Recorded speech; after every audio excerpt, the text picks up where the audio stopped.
Vamos a esta nueva declaración de fe que es: creemos en el bautismo en agua.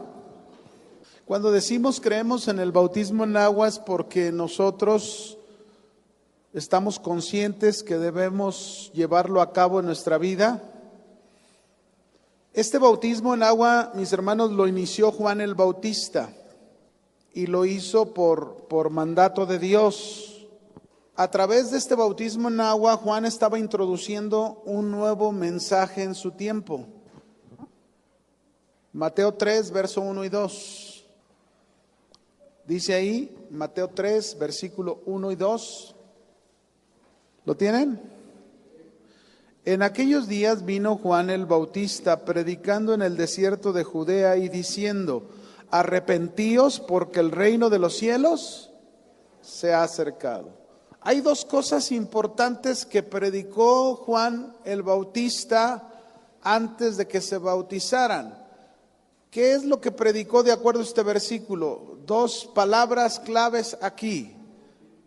Por un lado, el arrepentimiento, y por otro lado, el reino de los cielos, el reino de Dios que se ha acercado.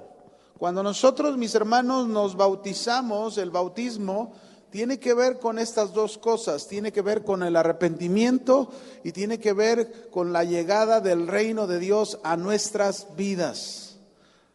Ahora vamos a Malaquías capítulo 1, o Marcos 1 más bien, Marcos 1 verso 2 y 4. Vaya conmigo a Marcos, es lo mismo que está en Malaquías, pero aquí también aparece en Marcos capítulo 1, versículo 2 al 4. Y vamos a ver qué se dice aquí de Juan el Bautista, ¿sí? ¿Lo tienen? Dice, como está escrito en Isaías el profeta: he aquí yo envío a mi mensajero delante de tu faz, el cual preparará tu camino delante de ti. Voz del que clama en el desierto: preparad el camino del Señor, enderezad sus sendas. Bautizaba Juan en el desierto y predicaba el bautismo ¿de qué? ¿Para qué?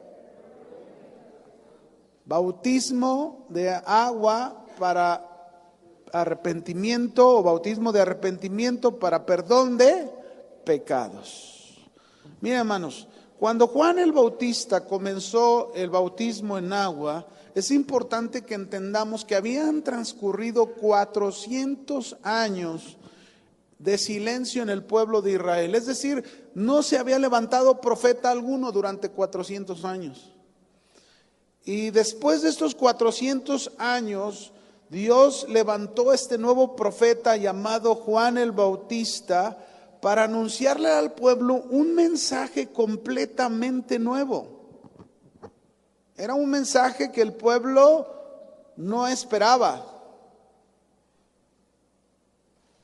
Un hombre que les vino a hablar que prepararan el camino para la llegada del Mesías, es decir, el Mesías prometido del Antiguo Testamento estaba por llegar y era necesario preparar el camino. Imagínese usted que hubiese llegado Jesús, el Mesías, y así nada más hubiese aparecido y nadie hubiera preparado el corazón de la gente. ¿Qué hubiese pasado? ¿Tú hubieses recibido a Jesucristo en tu corazón sin antes haber escuchado el mensaje de arrepentimiento en tu vida? No. El arrepentimiento, mis hermanos, es un mensaje tan importante porque es un mensaje que prepara el corazón de la gente para la llegada de Jesús. Por eso es importante cuando predicamos el evangelio a una persona, hay que predicarle el verdadero evangelio. Porque hay quienes tienen miedo de predicar el verdadero evangelio. Y el verdadero evangelio, mis hermanos, para que la gente pueda ir al arrepentimiento, primero tienes que predicarle cuál es su condición. Como lo dice la carta a los Romanos, es la mejor carta que puede hablar acerca del mensaje del evangelio. Esta carta de Romanos, los primeros 3 capítulos hablan de la condición de todos los hombres. Porque no hay justo, ni siquiera uno. ¿Cuántos justos hay en la tierra? A ver, dígalo fuerte. Dalai Lama, el Papa. O sea, no hay justo, ni siquiera uno. No hay. ni los pastores. Todos éramos pecadores, tuvimos que venir a los pies de Cristo y arrepentirnos para recibir el perdón de pecados.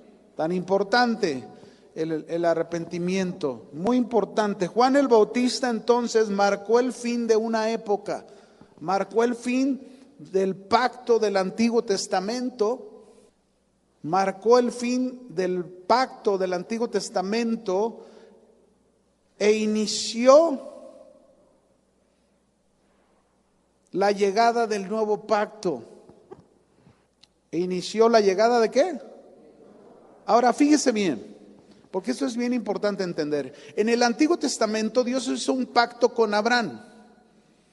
Hizo un pacto y el sello de ese pacto, de la fe de Abraham, creyéndole a Dios, el pacto que Dios estaba haciendo con él, que le dijo: voy a hacer de ti una descendencia grande, así como las estrellas de los cielos, así como la arena del mar, así será tu descendencia, y la tierra que te he prometido a ti se la daré a tu descendencia, y te bendeciré, y serán benditas en ti todas las naciones de la tierra, todas las familias de la tierra. Esta era una promesa de Dios para Abraham, y para sellar ese pacto, Dios le dio una orden a Abraham de la circuncisión. Todo varón nacido de mujer tenía que circuncidarse. Eso es entre los judíos. Y ese era el pacto, del sello de ese pacto en el Antiguo Testamento. Pero cuando vino el nuevo pacto en Juan el Bautista, mis hermanos, se dejó ese pacto de antes, ese sello de antes, y ahora entra un nuevo sello en el nuevo pacto con Cristo. ¿Y saben cuál es ese nuevo sello? El bautismo en agua. Porque el bautismo en agua, mis hermanos, el bautismo en agua simboliza la circuncisión del corazón. Eso es lo que simboliza el bautismo en agua. ¿La circuncisión de dónde? Del corazón. Y la circuncisión del corazón significa nueva vida. ¿Cuántos tienen nueva vida? ¿Cuántos ya han sido circuncidados en el corazón? Porque ha habido nueva vida. Y si hay nueva vida, eso quiere decir que tú has ido a las aguas en obediencia y has puesto ya en ese sello, has puesto tu fe diciéndole: Señor, lo que representa el bautismo, yo ya lo he vivido. Amén. Soy una nueva criatura. Las cosas viejas, todas son hechas nuevas.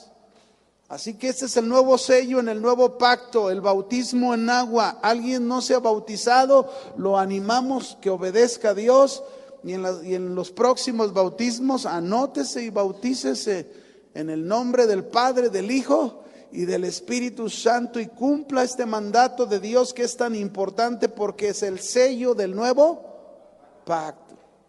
Bien, seguimos.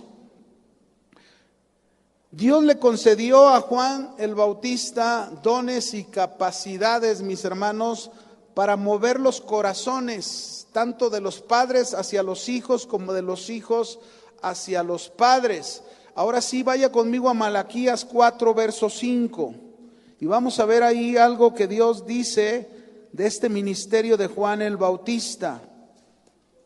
Malaquías capítulo 4, versículo 5 y 6. ¿Lo tienen? Dice ahí: He aquí yo os envío al profeta Elías antes que venga el día de Jehová grande y terrible. Cuando dice yo os envío al profeta Elías, no es que Elías, que ya está en el cielo en la presencia de Dios, vendría. No, está hablando de que el profeta que Dios levantaría, en este caso Juan el Bautista, tendría las mismas características que el profeta Elías tenía. Dice el verso 6: Él hará volver el corazón de los padres hacia los hijos y el corazón de los hijos hacia los padres, no sea que yo venga y hiera la tierra con maldición.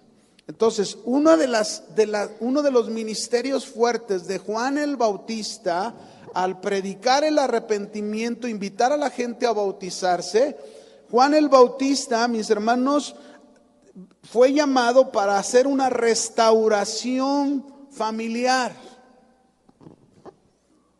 ¿Una qué? Y realmente esto debe de pasar. Cuando nosotros realmente hemos ido al arrepentimiento, cuando cualquiera de nosotros que hemos escuchado el mensaje del arrepentimiento y hemos sido obedientes con Dios de bautizarnos y ese sello llevarlo a cabo de este nuevo pacto, el arrepentimiento, mis hermanos, nos debe de llevar a una restauración familiar. El padre que estaba distanciado de su hijo ya no puede seguir distanciado de su hijo. Si escuchó el mensaje del arrepentimiento, si se arrepintió, si recibió el perdón de sus pecados, ese padre tiene que tomar una posición diferente y comenzar a buscar la unidad con su hijo. Y lo mismo del hijo hacia el padre. ¿Cuántos hijos hay, mis hermanos, que vienen a los pies de Cristo y vienen lastimados, heridos, golpeados en su interior por sus padres, pero llegan a los pies de Cristo y Cristo hace una obra en sus corazones de tal manera que a través de este mensaje del arrepentimiento son llevados a una restauración, ¿qué? Familiar. ¿Cuántos de ustedes pueden afirmar y decir en mi familia ha habido una restauración familiar? Pero sean honestos, nomás 4. ¿Y los demás qué pasa con sus vidas, hermanos? ¿No se han arrepentido? Tiene que haber una restauración. Este era el mensaje, este era el ministerio de Juan el Bautista.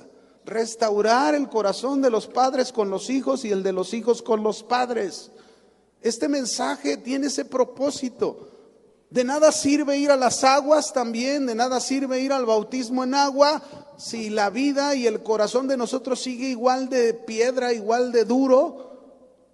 Por ejemplo, de un padre hacia un hijo o de hijos hacia los padres. No puede ser así.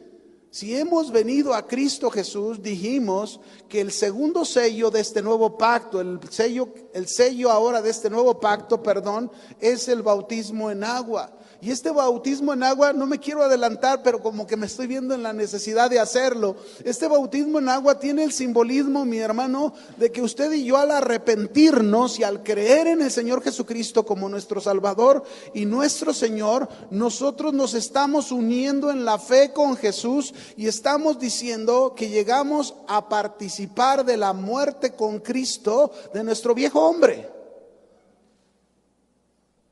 Pero también por medio de la fe en Cristo Jesús estamos llegando a participar de esa nueva vida, porque Cristo no se quedó en las aguas. ¿Cuántos saben que Cristo fue levantado de entre los muertos?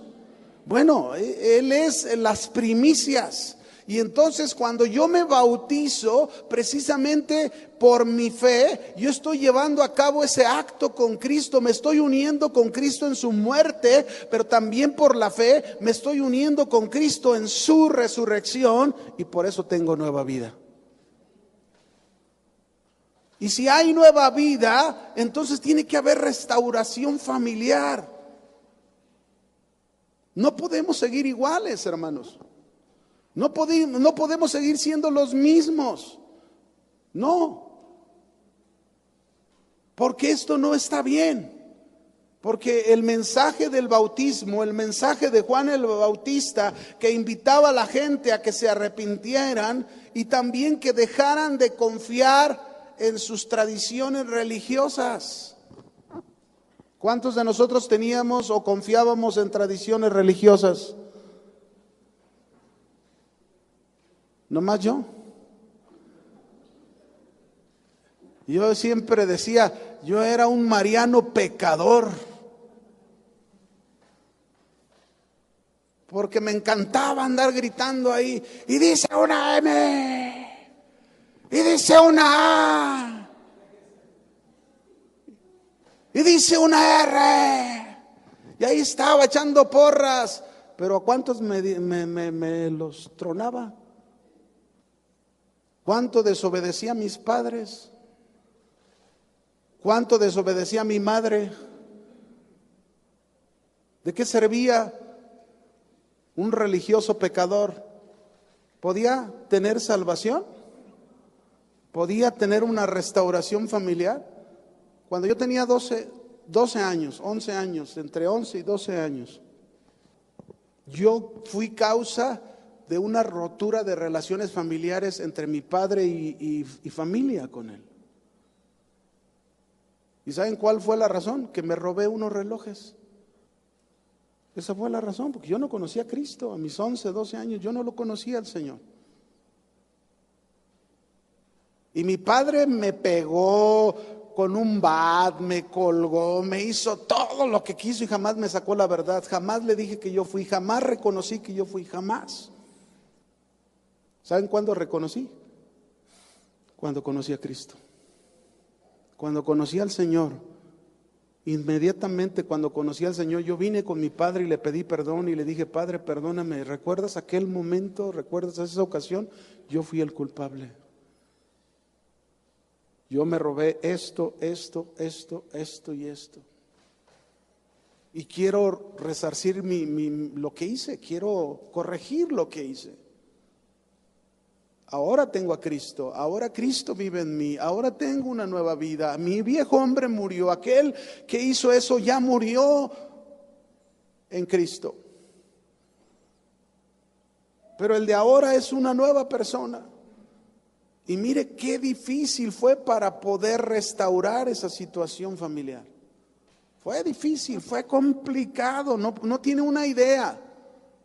Yo crecí después de los 12 años, mi padre me metió al ferrocarril, era un ferrocarrilero. Yo mientras estudiaba mi carrera comencé a trabajar.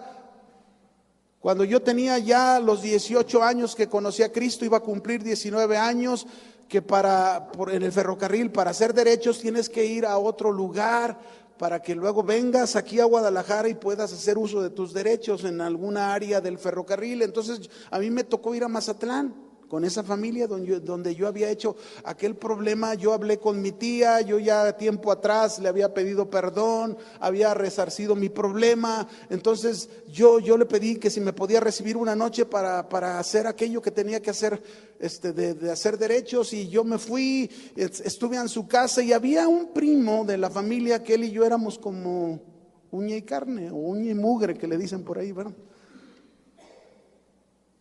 Y entonces él me dice: oye, ¿a qué horas vas a trabajar? No, pues en la noche, de tal hora a tal hora. Dice: oye, ¿qué te parece si mañana nos vamos a la playa tempranito? Dije: órale, vámonos a la playa. Y nos fuimos temprano. Yo llegué de trabajar, me bañé y nos fuimos a la playa. Nos perdimos todo el día allá en la playa porque pues nos encantaba andar nadando ahí. ¿Y qué cree? Cuando venía de regreso había una patrulla de policía fuera de la casa. Cuando voy llegando me agarraron, me esposaron y me subieron a la patrulla, y yo sin saber qué pasó.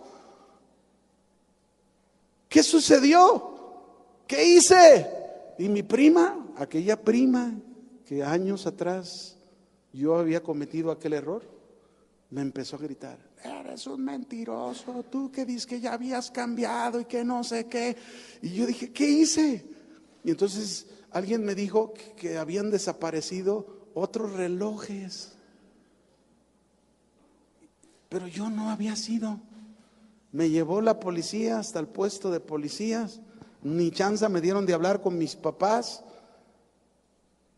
Pasaron como 2, 3 horas y después fueron por mí los mismos familiares a pedirme disculpas, porque en esa ocasión había sido otra prima que estaba de visita con ellos, que ella había hecho ese asunto. Pero yo viví una experiencia fuerte. El Señor me estaba dando una lección de algo que había hecho en el pasado.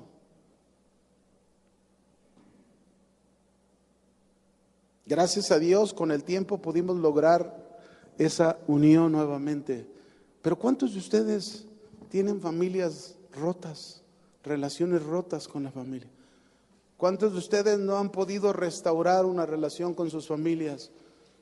Pero muchas veces, usamos la excusa de decir: es que ellos no quieren, cuando nosotros, mis hermanos, no hemos llevado a cabo el cumplimiento de este nuevo pacto, el sello de este nuevo pacto. Hemos muerto a nuestro pasado y somos nuevas criaturas ahora. ¿O no? ¿Eres nueva criatura?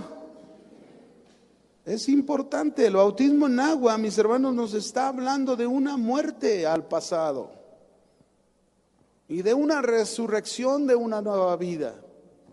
Se llama nueva vida, por eso se llama nueva vida. Es como decir borrón y cuenta nueva.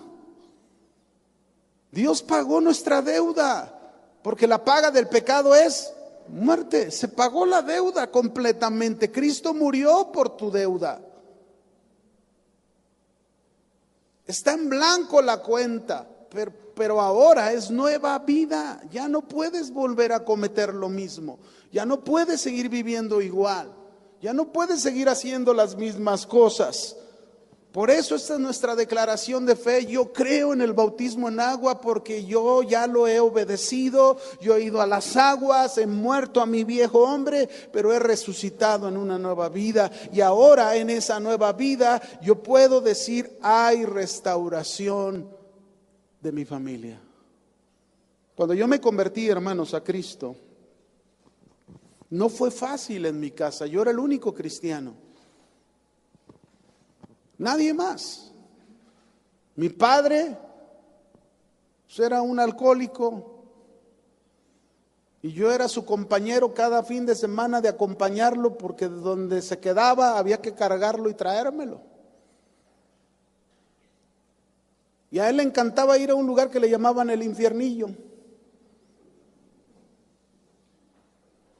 Cuando me convertí al Señor le dije, jamás puedo pisar ese lugar, Padre. Es que eres oveja negra. ¿Cómo que voy a ser oveja negra? Pues al contrario, ya no voy a hacer lo que tenía que hacer, que hacía antes. ¿Por qué me dices oveja negra? No, pero es que tú, que ya te lavaron el cerebro, los aleluyas ahí, a donde tú vas. Y le dije, pues sí, qué bueno que me lo lavaron, porque estaba muy negro, muy cochambroso. Fíjense cómo la gente a veces va, ni siquiera sabe, y los aleluyas y los protestantes, y bueno, nos ponen cada nombre. Pero nunca se fijan del cambio de vida. Y tuve que ser paciente. Hubo momentos, créame que hubo momentos en las luchas con mi padre, hubo momentos que me daban ganas y pensaba y decía, pues voy a regresar a ser lo que era y voy a ser peor para que entienda de lo que Cristo hizo. Imagínense, el diablo me estaba queriendo engañar con ese pensamiento. Pero le doy gracias a Dios que me dio la guía de su Espíritu Santo y no permitió que regresara atrás, sino luchar la batalla. ¿Cuántos saben que estamos en una batalla espiritual? Pero si tú has nacido de nuevo, si tú has muerto a tu viejo hombre y has resucitado en una nueva persona, que es lo que representa el bautismo en agua, que es lo que representa el arrepentimiento y tu fe en el Señor Jesucristo, tú tienes que saber que en su momento tu familia se va a convertir. Y fueron luchas. Yo me acuerdo una noche después de más de un año y medio, una noche oyendo a una hermana llorando, de así, pero era un llanto que no podía contenerse, y le dije, ¿me permites pasar, hermana? Y ahí ella acostada, y le dije, ¿qué tienes? Es que ya no soporto a mi padre que llegue borracho, que llegue alcohólico. Y entonces, ¿sabe qué? Fue la oportunidad para llevarlo a los pies de Cristo, y fue la primera que se convirtió a Cristo. Y hoy ya está con el Señor. Eso es el mensaje del bautismo, restauración familiar. Y ahí fue la primera. Después vino el segundo. Después vino el tercero. Éramos 6 hermanos. Ahora ya nada más quedamos 2, 4 ya se han ido con el Señor, pero se han ido con el Señor y ese es mi mayor gozo. No se han ido a otro lado. Porque ha habido la oportunidad de llevarlo a los pies de Cristo. Pero es una batalla, ha sido una lucha. Y mi padre, aquel hombre alcohólico y boxeador, porque llegaba y le golpeaba a mi madre, se cambió. El Señor tocó su corazón. Y al final de los días de mi madre fue el hombre, como no tiene una idea, más cuidador, más protector, más atento con su esposa. Dios hizo una obra en su corazón. Esa es la restauración. Eso es a lo que vino Juan el Bautista. Tú volverás el corazón de los padres a los hijos y de los hijos a los padres. Pero, hermanos, ¿qué pasa con nosotros? A lo mejor dirás, ¿qué le pasó al pastor? En vez de darnos clase, ahora nos está. Pues es una clase. La clase, creemos en el bautismo en agua. ¿Cuántos creen en el bautismo en agua? Esto es el bautismo en agua. Pero hay quienes vinieron al bautismo con Juan el Bautista, pero lo quisieron hacer como un ritual, como algo ceremonial. Y vea qué tremendo les habló Juan el Bautista. Lucas capítulo 3, versículos 7 al 14. ¿Lo tienen? Lucas 3, 7 al 14. Y decían las multitudes que salían para ser bautizados por él: oh generación de víboras, ¿quién os enseñó a huir de la ira venidera? Haced pues frutos dignos de arrepentimiento, y no comencéis a decir dentro de vosotros mismos: tenemos a Abraham por padre, porque os digo que Dios puede levantar hijos a Abraham aún. ¿De dónde? De estas piedras. ¿Por qué les habló así Juan el Bautista? Porque Juan el Bautista vio a muchos líderes religiosos acercarse a Juan para bautizarse, pero estos hombres solamente venían a cumplir por sus costumbres, como un rito, como un ceremonial, y él tuvo que exhortarles para decirles: no, si se van a bautizar, hagan frutos dignos de arrepentimiento. Frutos dignos de arrepentimiento. Y miren lo que les tuvo que decir, porque la gente le preguntaba, Lucas 3:10. Vea lo que la gente le preguntaba y lo que él les decía. Estos son frutos dignos de arrepentimiento. Lucas 3, verso 10 al 13. ¿Lo tienen? La gente le preguntaba diciendo: entonces, ¿qué haremos? Y respondiendo les dijo: ¿quieren saber qué tienen que hacer? Estos son los frutos dignos de arrepentimiento. El que tiene 2 túnicas, dé al que no tiene. El que tiene que comer, haga lo mismo. Vinieron unos publicanos para ser bautizados y le dijeron: maestro, ¿qué haremos? Y él les dijo: no exijáis más de lo que está ordenado. También le preguntaron unos soldados diciendo: ¿y nosotros qué haremos? Y les dijo: no hagan extorsión a nadie, ni los calumnien, y contentaos con vuestro salario. ¿Se fijan? ¿Cuál es el mensaje del arrepentimiento para ir a las aguas? Si alguien es codo, si a alguien le encanta la sopa de codos y no sabe dar al que le falta, el Señor le está diciendo: si tienes de comer, dale al otro. Si tienes 2 túnicas, da una al que no tiene. Si alguien, como los publicanos que eran cobradores de impuestos, pues hacían tranza, les pedían de más a sus compatriotas judíos para quedarse con una parte y la otra entregarla al gobierno. Y entonces, ¿qué le está diciendo? ¿Qué haremos? No exijan más de lo que está ordenado, ya no pidan más. Así es como debemos de ser, hermanos. Cada uno en nuestra posición, cada uno, mire, cada uno de nosotros somos tan diferentes y tenemos trabajos tan distintos. Pues haga su trabajo, presentando usted a través de su trabajo que usted tiene una nueva vida, que usted ha muerto a su viejo hombre. Amén. Y si usted es mecánico y está trabajándole un carro a una persona y le cobraron tanto de refacción y usted le va a elevar el costo de la refacción para cobrarle más, pues usted ya está como estos publicanos, transeando. Amén. Estoy contento, no estoy enojado. ¿Qué estaba haciendo Juan el Bautista? Estaba sometiendo a prueba sus conciencias, más bien. Aquellos que venían al bautismo. ¿Cuántos ya se han bautizado de ustedes y sin embargo muchos de ustedes sus conciencias no están bien? Creemos en el bautismo en agua, pongámoslo en práctica, hermanos. Creemos que hemos ido a las aguas para morir a nuestro viejo hombre. Cada vez que quieran recordar al viejo hombre, tú diles: ese ya murió hace muchos años. Por eso no se me olvida aquella ilustración de aquella prostituta que se convirtió.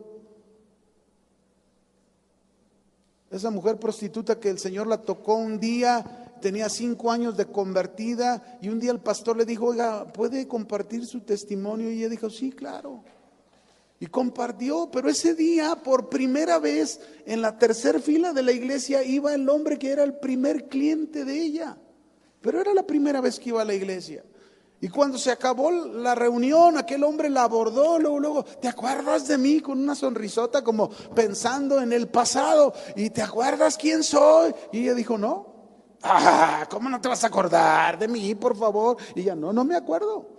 No, ¿cómo no? Acuérdate. Y ella le dijo, no, ¿sabes qué? Es que esa mujer que tú buscas hace 5 años murió, porque la mujer que hoy estás viendo es una nueva mujer.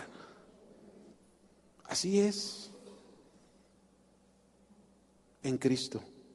Cuando nos bautizamos, cuando nos sometemos al bautismo, mis hermanos, y creemos en Él, Pablo dijo, Romanos 6, verso 2 al 6, él dijo estas palabras. Romanos 6, verso 2 al 6. ¿Lo tienen?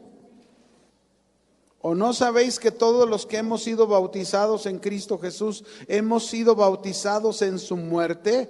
Porque somos sepultados juntamente con Él para muerte por el bautismo. Fíjese bien lo que está diciendo. ¿Somos qué? Sepultados juntamente con Él. Dígame realmente quién murió, ¿nosotros o Cristo? ¿Quién fue el que murió? Pero por la fe, porque creíste en Él, tu fe te une juntamente con Él. Haz de cuenta que por la fe tú llegaste a morir con Él, porque Cristo llevó todos tus pecados. Eso es lo que dice la Biblia.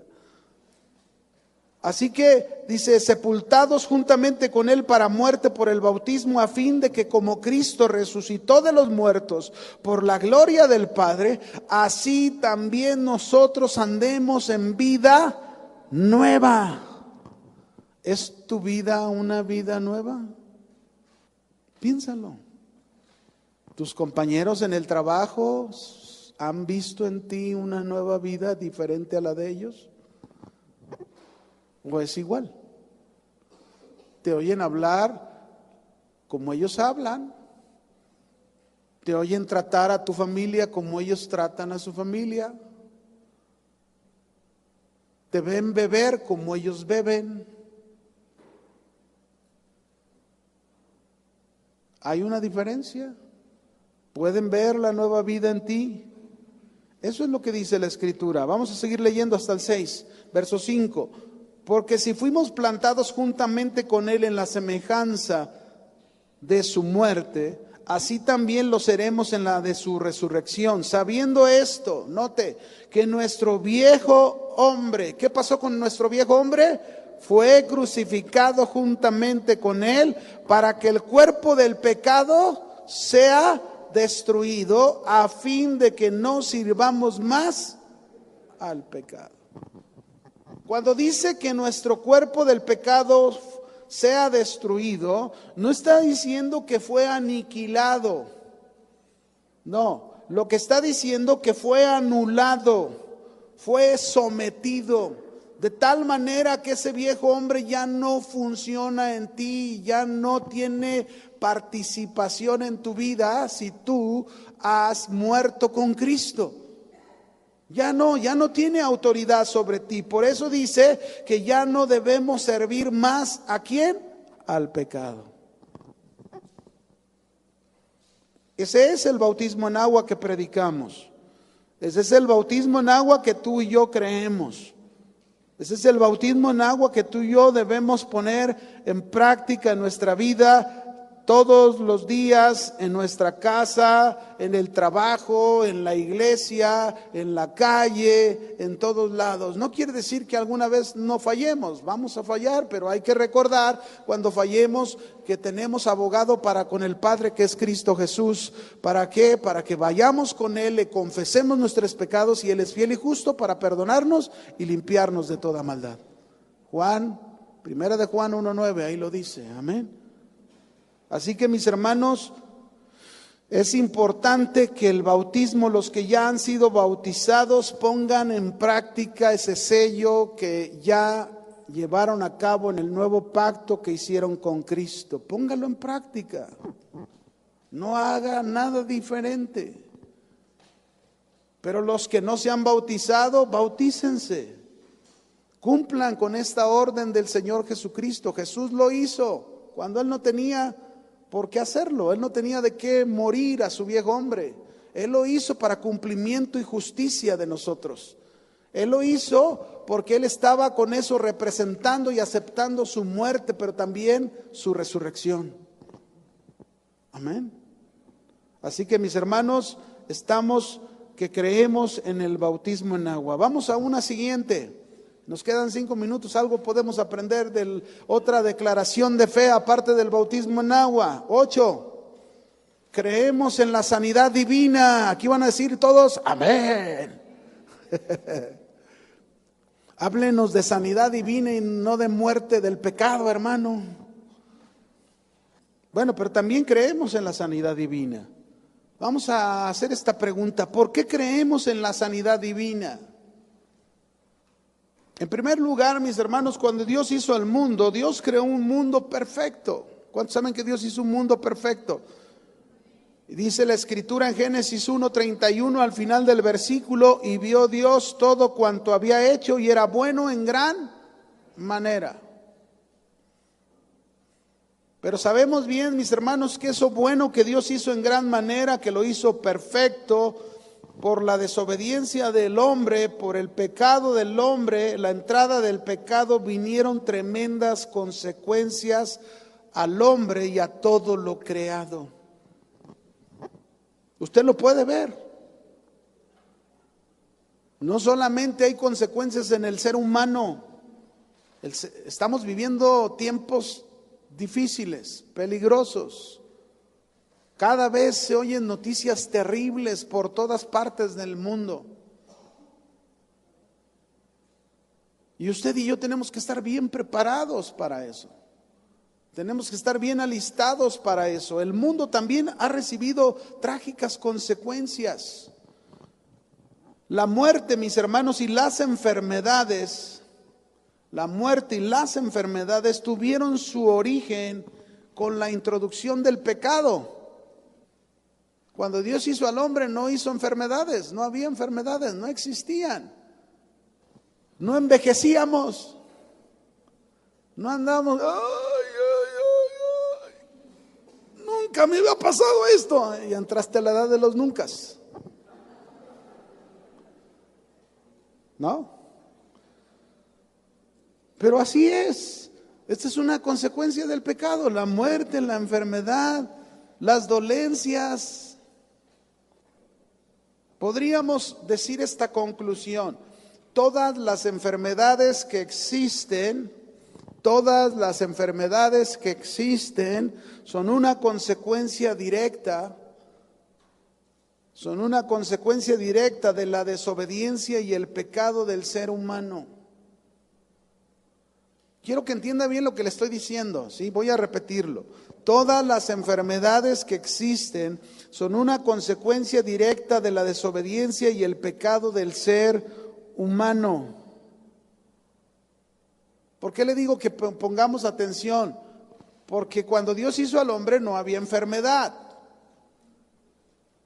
La enfermedad entró por causa del pecado. Ahora, sí entiendo, o tú y yo entendemos, porque lo hemos enseñado desde el pastor Chuy y cada uno de los pastores alguna vez lo hemos enseñado, que sabemos muy bien que no todas las enfermedades en la actualidad son causa es por decir, está enfermo, pecado. Sí, me comprende, ¿no? Lo que quiero decir con la definición es que la enfermedad en sí, que existe cualquiera, entró por la desobediencia y el pecado, porque no existía enfermedad al principio. Pero es verdad que la Biblia también nos enseña, por ejemplo, en Juan capítulo 9, cuando los discípulos y Jesús se encuentran con un ciego de nacimiento, le preguntan los discípulos: Señor, ¿y este está así porque pecó él o pecaron sus padres? Y Jesús le dijo: no, él no está así ni porque pecó él ni porque pecaron sus padres. Él está así para que la gloria de Dios se manifieste. ahí yo no puedo decir que Jesús está diciendo ahí claramente que Él nació en tal condición, no porque pecó Él y pecaron sus padres. Aunque la enfermedad en sí en general que estaba viviendo es una consecuencia de todo el pecado que entró. Sí, sí lo comprendemos, ¿verdad? Ese es el punto. Qué diferente, por ejemplo, en Juan capítulo 5, otro que sanó, que estaba en el estanque de Betesda, aquí en el capítulo 5, el paralítico de Betesda, dice que tenía 38 años así y paralítico, y Jesús, él esperando que los ángeles bajaban y movían el agua, quien lo pudiera meter para sanar. Llegó Jesús y lo sanó al paralítico. Un milagro ahí. Pero miren lo que le dijo a este hombre en el versículo número 13 de ese capítulo 5. Miren lo que le dice. ¿Ya lo tienen? Dice: y el que había sido sanado, no, dice, ¿dónde estoy? Dice, no sabía quién fuese quien lo había sanado, porque Jesús se había apartado de la gente que estaba en aquel lugar. Después le halló Jesús en el templo y le dijo, ¿qué le dijo? Mira, has sido sanado. ¿Pero qué le dijo? No peques más para que no te venga alguna cosa. ¿Se fija qué diferente con el otro? Quiere decir que aquí tenía que ver esta enfermedad con el pecado. Y le dijo, no peques para que no te venga una cosa peor. No peques más. Entonces, la enfermedad, mis hermanos, dijimos, es una consecuencia directa de la desobediencia y el pecado del ser humano. Amén. Pero Dios, mis hermanos, Dios, nuestro gran Dios, misericordioso, amoroso, lleno de gracia y de verdad, ese Dios ha provisto junto con la redención en Cristo Jesús la salud, la sanidad para nuestros sufrimientos, para nuestras dolencias físicas, emocionales, morales y espirituales. ¿Cuánto le dan gracias a Dios por eso? Así que aquí nos vamos a quedar y la semana que entra continuamos más con esta sanidad divina en la que creemos. Amén.